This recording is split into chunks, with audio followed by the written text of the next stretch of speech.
स्वस्ति श्री गणेशाय नमः। श्री सरस्वत्यै नमः। श्री गुरुचरण कमलेभ्यो नमः। श्री मातृपितृचरण कमलेभ्यो नमः। श्री सांब सदाशिवाय नमः। हरिः ओम नमो भगवते वासुदेवाय। ओम कल्याणानि ददातु वो गणपते यस्मिन् तुष्टे सति क्षोधीयस्यपि कर्मणिं प्रभवितुं ब्रह्मापि जुह्नायते। भेजे यच्चरणारविन्दमसकृत् सौभाग्यभाग्योदयी तेनै स जगति प्रसिद्धमगम देवेन्द्रलक्ष्मीरपि ध्येयं सदा परिभवग्नमभीष्टदोहम्। तीर्थास्पदं शिवविरिञ्चिनुतं शरण्यम् भृत्यार्तिहं प्रणतपालभवाब्धिपूतं वन्दे महापुरुषते चरणारविन्दम्। भक्तिभक्त भगवन्त गुरु चतुरनाम बपुएक तिनके पद बंदन किए नासत विघ्नो अनेक। लेत सदा सुधि दीन के सहज दया के धाम। जननी जनक गुरुदेव के प्रभु श्री सीताराम। बुद्धिहीन तनु जानिके सुमिरऊं पवन कुमार। बल बुद्धि विद्या देहु मुहे हरहूं क्लेश विकार। जन चेतन जग जीव जग सकल राममय जान। बंदऊं सबके पद कमल सदा जोरी जुग पान। जय सुखदेव मुनीश्वर यदुपति दास अनन्य। जयति बादरायण चरण करहु मोहे जगधन्य। जय जय श्री राधारमण जय जय नवल किशोर। जय गोपी चित चोर प्रभु जय जय माखन चोर। आइए हनुमान विराजिए तथा करूं मति अनुसार। प्रेम सहित आसन रखूं बैठिए पवन कुमार।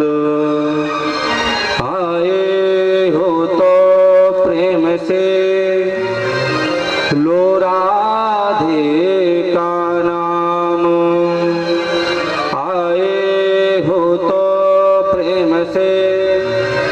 लो राधे का नाम सभी भक्तों को, सूरज का राधे श्याम, सूरज का सीताराम। बोली वृंदावन बिहारी लाल की जय हो। अपने अपने माता पिता गुरुदेव की जय हो। गौ माता की जय हो। भागवत महापुराण की जय हो। सीता रामचंद्र भगवान की जय हो। ग्राम के सभी देवी देवताओं की जय हो। जय जय श्री राधे, जय जय श्री राधे, जय जय श्री राधे श्याम। नमः पार्वती पतये, हर हर महादेव।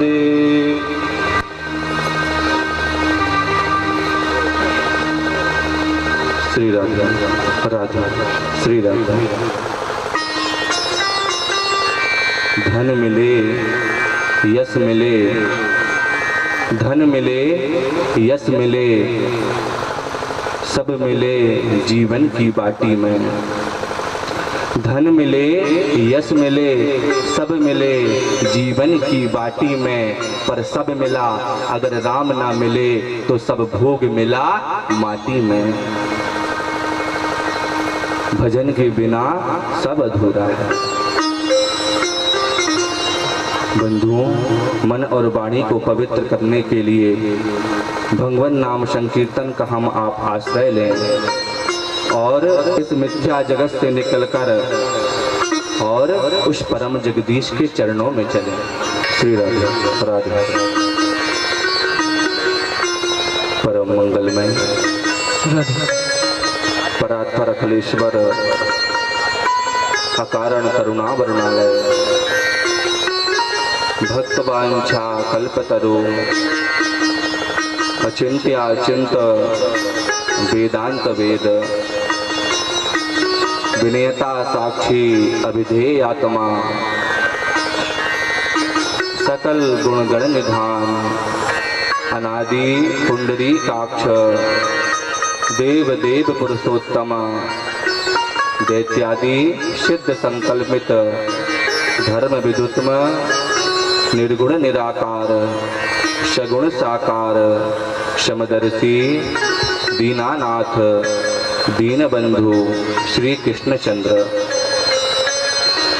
और उन्हीं की आह्लादनी शक्ति श्री राधिका रानी और यह राधा कृष्ण की वांगमयी प्रतिमूर्ति श्रीमद् भागवत महापुराण की पावन भगीरथी पर अपने जीवन को सफल बनाने के लिए उपस्थित समस्त भक्तवृंद, श्रद्धामयी माताएं, गौरी स्वरूपाएं बहनें, मंच पर विराजमान पूजनीय पिताश्री, मेरे आचार्यगण, मेरे संगीतज्ञ परीक्षित जी एवं यत्र तत्र सर्वत्र जो भी इस परम पवित्र अनुष्ठान में यज्ञ में अपनी भूमिका निभा रहे हैं, अपनी कृपा रूपी प्रसाद हमको प्रदान कर रहे हैं, सभी को भगवान का एक स्वरूप जानकर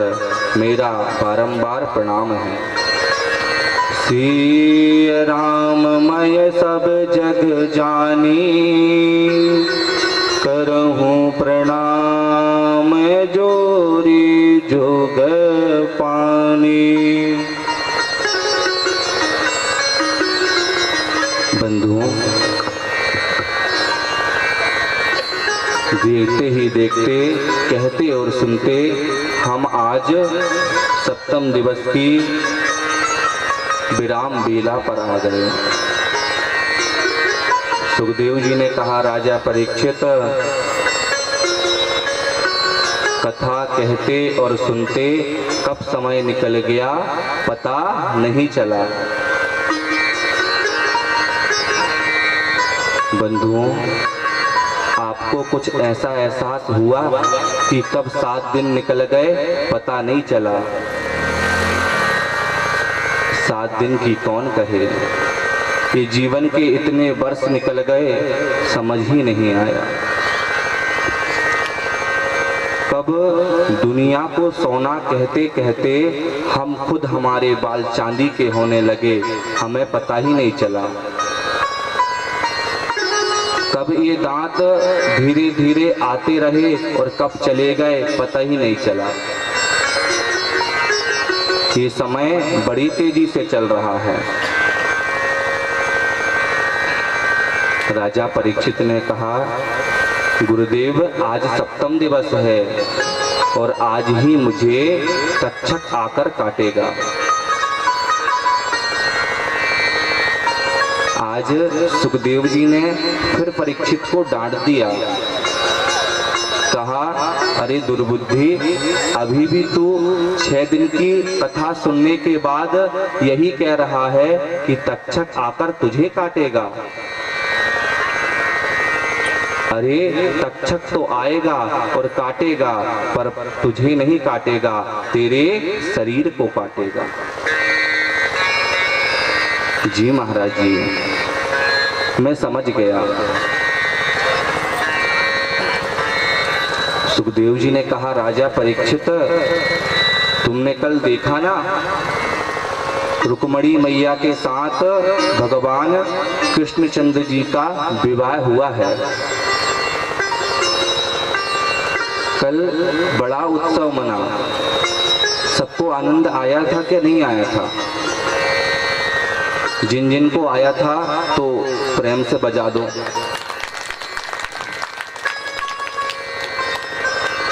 तो सुखदेव जी ने कहा, राजा परीक्षित, तुमको आनंद आया था? बोले, बताओ, साधारण मनुष्य का विवाह होता है तो कितना आनंद आता है, और भगवान का विवाह हो और आनंद ना आए, ऐसा कभी हो सकता है क्या? बहुत आनंद आया। सुखदेव जी ने कहा, राजा परीक्षित, ये भगवान का पहला विवाह हुआ है। राजा परीक्षित ने कहा, पहला विवाह हुआ है, इसका क्या मतलब है? लोगों के तो एक ही विवाह होते हैं, आप बोल रहे हो पहला हुआ है। बोले, हाँ, ये पहला ही हुआ है, और भी विवाह हुए हैं भगवान के। आप लोगों को पता है ना विवाह भगवान के कितने हुए हैं? कितने? 5, 10, बस। भगवान के विवाह 16,108 हुए हैं। राजा परीक्षित ने कहा, भगवान की बड़ी सुंदर व्यवस्था बनी, लोगों के एक नहीं हो रहे, भगवान ने 16,108 किए। तो सुखदेव जी ने कहा, राजा परीक्षित, तुम गलत समझ रहे हो, भगवान ने विवाह किए नहीं हैं, भगवान के विवाह हो गए हैं। कभी कभी ऐसी परिस्थिति बनती है कि विवाह होता नहीं है, विवाह हो जाता है।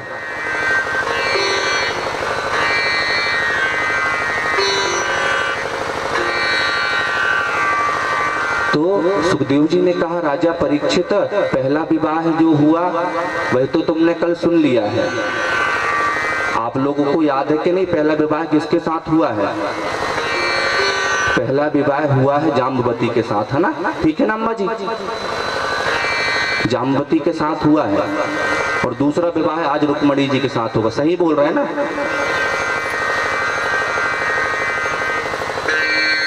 मुंडी हिला दो, कौन पंडित जी पास में आके पूछ रहे हैं?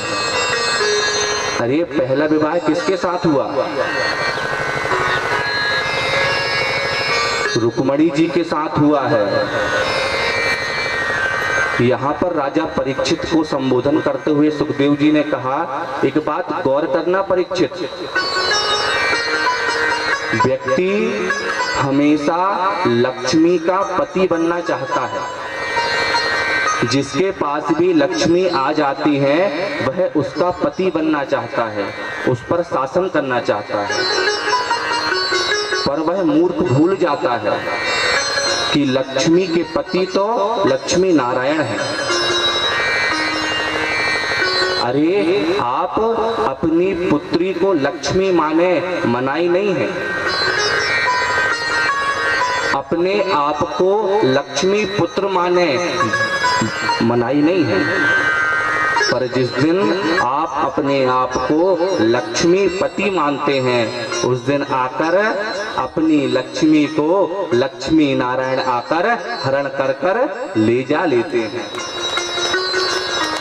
शिशुपाल लक्ष्मी पति बनना चाह रहा था, इसलिए लक्ष्मी को वरण करने के लिए साक्षात लक्ष्मी नारायण आए और लक्ष्मी को वरण कर कर ले गए। बोली लक्ष्मी नारायण भगवान की जय हो। लक्ष्मी नारायण की थी, है और रहेगी।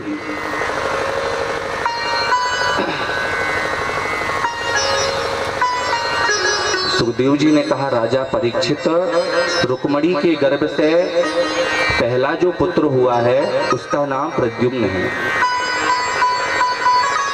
ये जो प्रद्युम्न हुआ है यह साक्षात कामदेव है।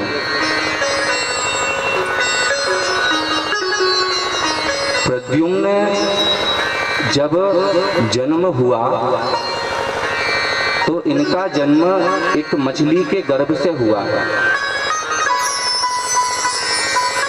संबरासुर नाम का दैत्य है, उसे यह प्राप्त हुआ है और ले जाकर उसने रति को सौंपा है। रति यह जानती थी कि यह जो साधारण सा पुत्र नजर आ रहा है यह मेरा पति है, और वह पुत्र की तरह व्यवहार कुछ समय तक की। पर जैसे ही प्रद्युम्न युवावस्था में आए हैं वह पति की तरह व्यवहार करने लगे।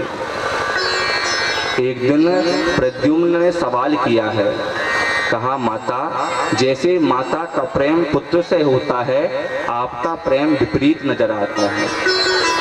तब रति ने सारी बात बता दी है और रति को लेकर प्रद्युम्न जी रुक्मणी जी के समीप पहुंचे हैं। बेटा बहुत दिनों से गुम था, पर बेटा बहू को लेकर लौटा है तो मैया बड़ी प्रसन्न हुई है। और प्रद्युम्न ने संबरासुर नाम के दैत्य का उद्धार किया है। कामस्तु वासुदेवांशो दग्धः प्रागरुद्रमन्युना देहोपपत्तये भूय तमेव प्रत्यपद्यत।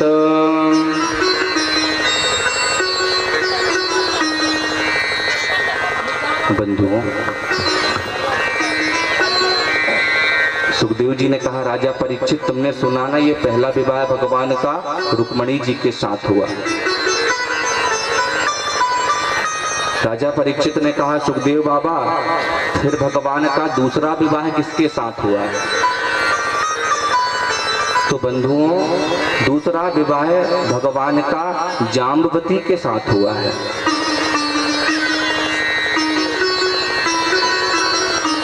एक सत्राजित नाम के राजा हैं।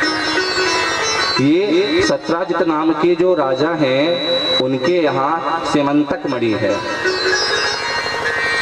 यह 8 भार सोना दिया करती थी।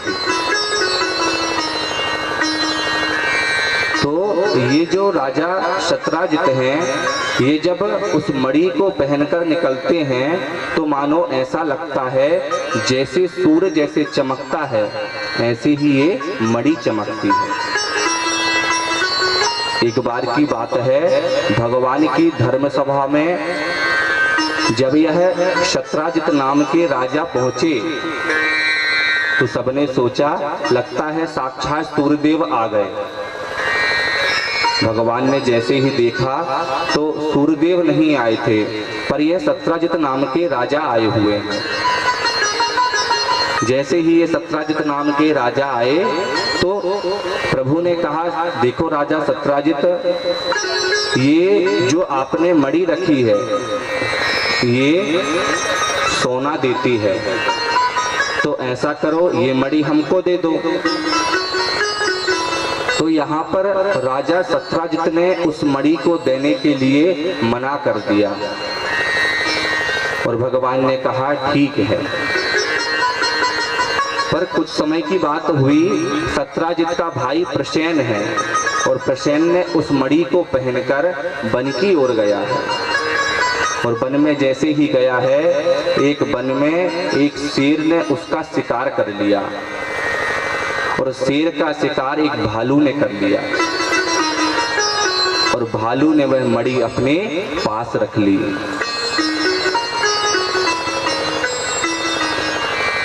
अब यहाँ पर शत्राजित नाम का राजा बड़ा परेशान, उसकी जो वो मणि है वह नजर ही नहीं आ रही। अच्छा, हम कोई कीमती चीज पहने और अगर कीमती चीज गुम हो जाए तो शक वहीं जाता है जो हमें ज्यादा देखता रहा हो। यहाँ पर शत्राजित नाम के राजा को मन ही मन समझ आया, कहीं वो द्वारिकाधीश ने तो नहीं चुरा ली हमारी मणि,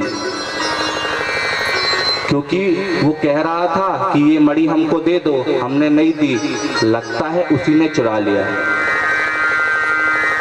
अच्छा, पति लोग अपनी बात अपने तक रखें तो ठीक है, पर गलती से भी अगर पत्नी को बता दी तो समझ लो खतरे से खाली नहीं है। अब शत्राजित राजा ने सोचा मैं ना बताऊं, पर हिम्मत करके बता ही दिया। शत्राजित राजा ने कहा, अजी सुनती हो क्या है, मेरी एक जो मणि थी ना वो चोरी हो गई है, पर पता नहीं चल रहा है कि आखिर चुराया किसने है, पर कहीं ना कहीं मुझको ये लग रहा है कि ये मणि कहीं, देखना तुम बताना मत किसी को, मुझे ऐसा लग रहा है कि कहीं मणि, तुम किसी को बताना मत। अरे मुझ पे विश्वास नहीं है, मैं किसी को नहीं बताऊंगी। मुझे लग रहा है ये जो मणि है ना वो द्वारिकाधीश ने चुरा ली है। अब उसने अपनी बात तो कह दी, पर जैसे ही शत्राजित की पत्नी को पता चला है, अब तो सांस ऊपर नीचे हो रही है और पेट फूलने लगा, क्योंकि कितना ही भारी भोजन करने पच जाएगा पर बात हजम नहीं रहती। अब किसी न किसी को जब तक बताए ना तो सांस ठीक ना हो। अब तो शत्राजित की पत्नी ने सोचा अब किसी न किसी को तो बताना पड़ेगा, तो उसकी एक सहेली है, उसको जाके बताने लगी। कहा, देख बहन, मैं तुझको बता रही हूँ पर तू किसी को मत बताना। अच्छा, कोई चीज अपन नारियों को बताओ और इतना और कह दो कि किसी को मत बताना, फिर देखो कितनी पता चलती सबको। प्रेम से बोलो। तो बंधुओं, अब शत्राजित की पत्नी ने कहा, देख बहन, तू किसी को बताना नहीं। बोले, इतनी बात बताती है, कभी किसी को बताई है? सारी बातें यहाँ हृदय पर रखी हैं, एक भी बात किसी को नहीं बताती। अब देखना, शत्राजित ने अपनी पत्नी को बताया, पत्नी ने अपनी सहेली को, सहेली ने अपनी सहेली को, सहेली ने अपनी सहेली को। अब तो करने करने जपन जनाहा, कानों कान में बात पूरे गांव में फैल गई कि शत्राजित की मणि किसने चुराई? द्वारिकाधीश ने। बस एक गलती की थी सत्यजित ने, अपनी पत्नी को बता दी थी और कहा था कि किसी को मत बताना। अब आप सच मानो, जब कान कान में बात पहुंची तो कान कान में बात द्वारिकाधीश तक पहुंच गई। भगवान को पता चला, अरे जिस काम को हमने किया नहीं है उसमें भी हमारा नाम हो रहा है। कभी कभी क्या होता है, कहीं चोरी हो तो सबसे पहले वही चोर को पकड़ा जाता है जिसकी हेड लिस्ट में नाम लिखी रहती है। सबसे पहले अगर कहीं डाका डल जाए, कि चोरी हो जाए, तो सबसे पहले उन्हीं को पकड़ा जाता है जिनका हेड लिस्ट में नाम लगा हो। कन्हैया जी ने कहा, अच्छी आफत बनी हमारी। अरे हम चोर हैं मानते हैं, पर हमने माखन मिश्री चोरी करते थे, पर भैया हम मड़ी नहीं चुराते। पर कोई मानने को खाली नहीं। तो चोरी को हमने चुराया नहीं है ये सिद्ध करना है, तो कहा हमें उस सामग्री को ढूंढ के लाके देना होगा। और बंधुओं, भगवान खुद निकले हैं। जैसे ही निकले तो जाकर देखा कि सत्यजित का जो भाई प्रसेन है वह मरा हुआ पड़ा मिला।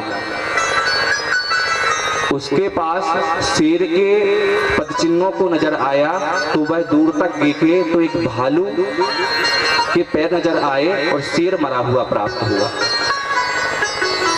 और थोड़ी दूर जाकर देखा तो एक कुटिया में जाकर वह पदचिन्ह भी समाप्त हो गए। भगवान ने सोचा, लगता है ये कुटिया के अंदर ही मड़ी है। और जाकर जैसे ही देखा तो एक भालू की पुत्री है। वो जैसे बच्चे खेला करते हैं वैसे ही उस मणि को खेल रही थी। भगवान ने सोचा, बताओ, ये भालू की बच्ची मणि को खेल रही है और बाहर जमाने वाले हमारी जिंदगी से खेल रहे हैं। अरे हमारा चरित्र बिगड़ेगा तो हमारी जिंदगी का तो खेल ही बिगड़ रहा है ना। और ये बच्ची को देखो, अनजान है और मणि को खेले जा रही है।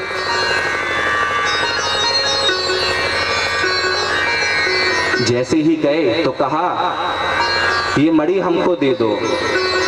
ऐसा कुछ कह ही पाते कि एक भालू निकला बड़ा और सीधे कूद गया। और कूद गया भगवान समझ ही नहीं पाए और भीषण युद्ध प्रारंभ हो गया दोनों का। अब तो कभी भगवान नीचे, कभी भालू ऊपर। अब बड़ा भीषण युद्ध प्रारंभ हुआ है। सुखदेव जी कहते हैं, राजा परीक्षित, ये युद्ध पूरे 27 दिन तक चला। 27 दिन तक युद्ध चला और 28वें दिन भगवान ने पटके भालू को नीचे और भगवान ऊपर चढ़ गए। और भगवान ने कहा, और जामवंत जी कैसे हो? जैसे ही प्रभु ने कहा, और जामवंत जी कैसे हो, तो समझ गए, अरे मैं तो पहचान ही नहीं पाया था प्रभु, पर आपने मुझको पहचान लिया। अरे अगर आपने मुझे पहचान लिया है तो मैं भी आपको पहचान गया, आप मेरे राम हो। पर प्रभु एक बार मुझको वही त्रेता युग की छवि का दर्शन कराओ। तुरंत ही भगवान ने जामवंत जी को अपने रामचंद्र अवतार का दर्शन कराया है। देखकर मंत्रमुग्ध हो गए, स्तुति की है,